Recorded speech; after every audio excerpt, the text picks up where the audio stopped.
Hello bachcho, let's read the question. The question says the process by which a lake ecosystem is altered by eutrophication involves several stages, each causing the next. Which of the following stages would occur second in the chain of causation?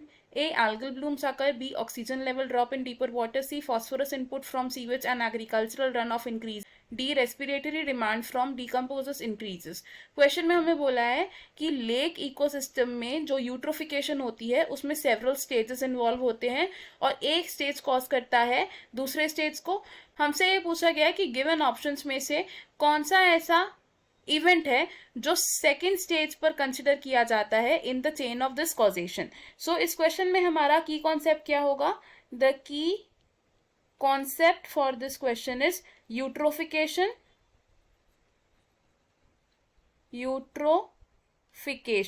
तो अब eutrophication क्या होते हैं समझते हैं पहले। Eutrophication का मतलब होता है natural ageing of a lake ecosystem. It is natural ageing of a lake ecosystem. अब नेचुरल एजिंग कैसे होती है लेक इकोसिस्टम की?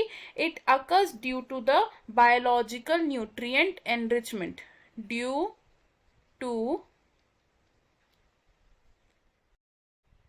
बायोलॉजिकल न्यूट्रिएंट एनरिचमेंट, यानी कि ओवर द टाइम जब एक लेक इकोसिस्टम में बहुत सारे न्यूट्रिएंट्स का एक्यूमुलेशन हो जाता है तो लेक की नेचुरल एजिंग हो जाती है। अब लेट सपोज एक लेक यंग स्टेज में है, तो यंग स्टेज में जो लेक होगी उसमें वाटर क्लियर होगा और nitrogen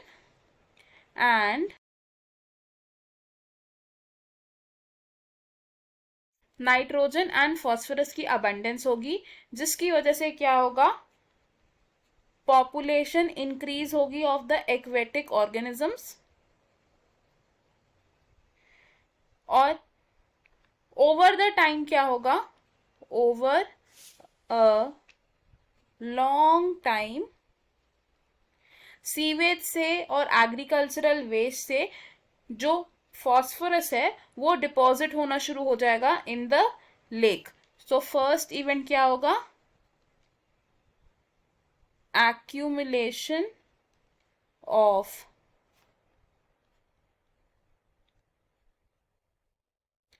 phosphorus from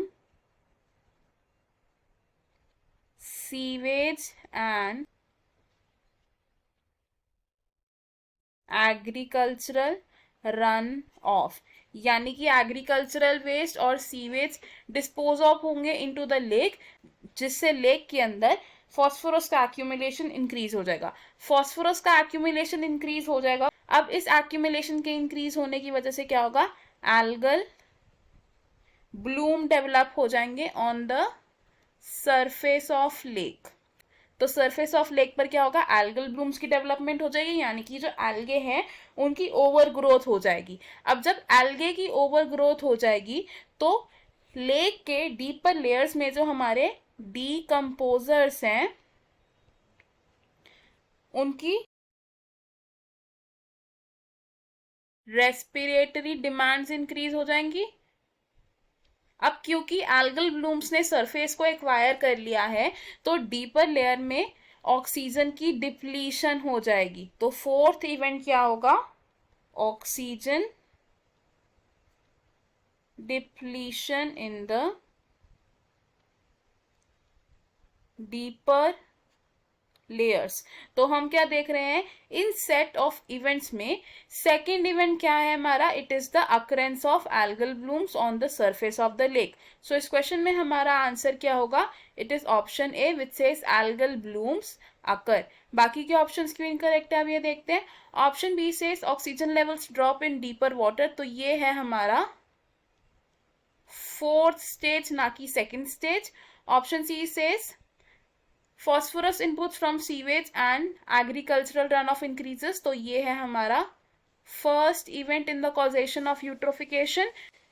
and option D which says respiratory demand from decomposers increases, ये है हमारा थर्ड स्टेज। तो इस क्वेश्चन में हमारा करेक्ट और फाइनल आंसर है option A. I hope you understood it. All the best. Thank you.